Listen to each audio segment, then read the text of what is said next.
Assalamualaikum. Kali ini kita akan belajar sumber energi alternatif, materi kelas 4, tema 9, subtema 3, muatan IPA. Kompetensi dasar yang ingin dicapai KD 3.5 dan KD 4.5. Beberapa tahun terakhir ini, energi merupakan persoalan yang krusial di dunia. Hampir seluruh dunia itu mengalami kesulitan dalam hal pemenuhan sumber energi. Peningkatan permintaan energi disebabkan oleh pertumbuhan populasi penduduk, menipisnya sumber cadangan minyak dunia, polusi yang disebabkan oleh penggunaan bahan bakar fosil, serta peningkatan harga minyak dunia.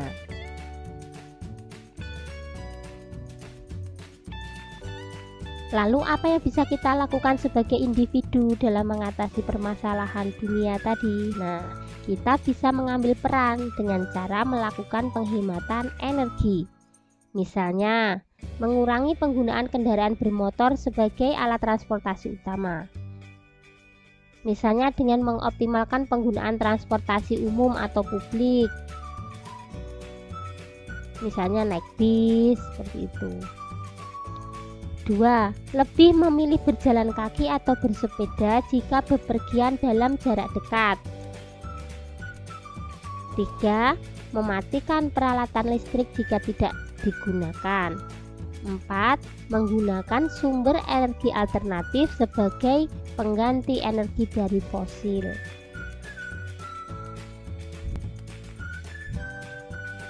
Apa itu sumber energi alternatif? Sumber energi alternatif merupakan sumber energi pengganti dari sumber energi yang tidak dapat diperbarui atau akan habis. Energi alternatif yang akan digunakan juga harus ramah lingkungan dan dapat diperbarui.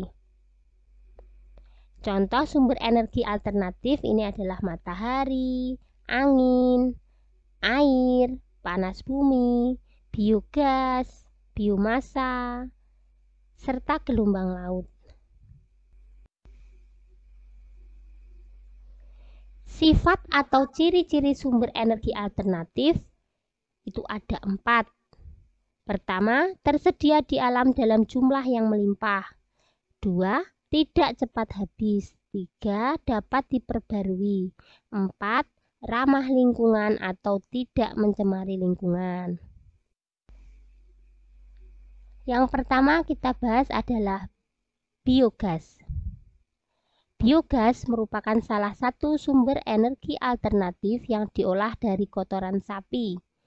Biogas biasanya dimanfaatkan sebagai pengganti LPG sebagai bahan pada kompor.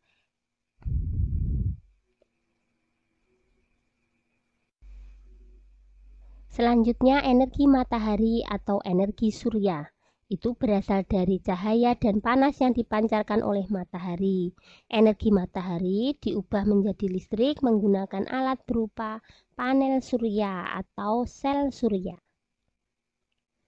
Perhatikan skema berikut.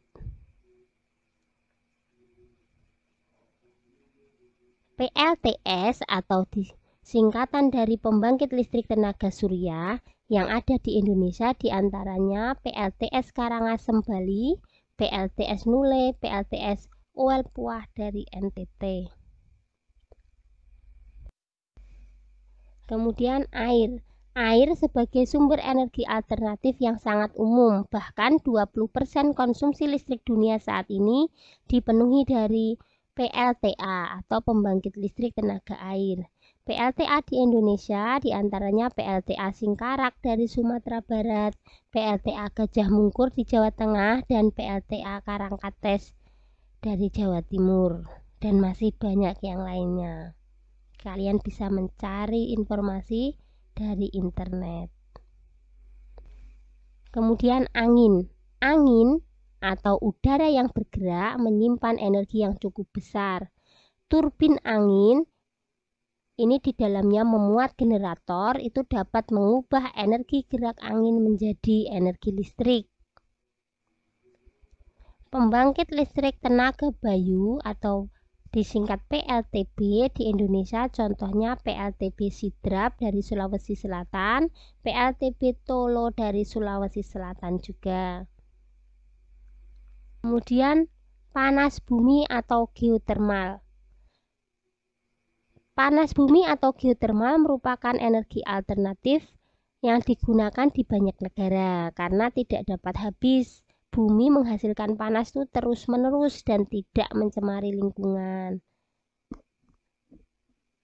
Pembangkit listrik tenaga panas bumi atau disingkat PLTPB di Indonesia, contohnya PLTPB Sibayak Sumatera Utara, PLTPB Salak Jawa Barat, dan PLTPB Dieng Jawa Tengah. Kemudian biomasa.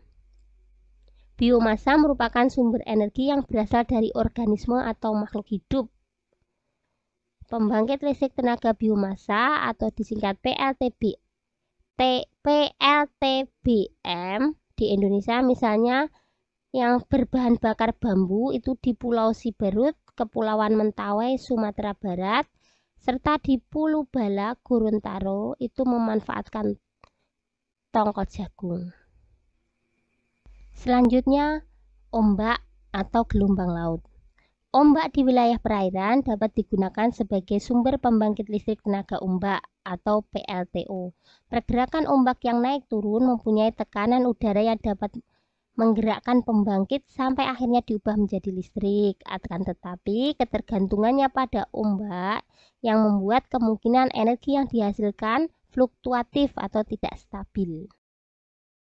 Alhamdulillah, sampai di sini materi kita kali ini. Mudah-mudahan bermanfaat. Sampai jumpa di materi kita yang selanjutnya. Wassalamualaikum warahmatullahi wabarakatuh.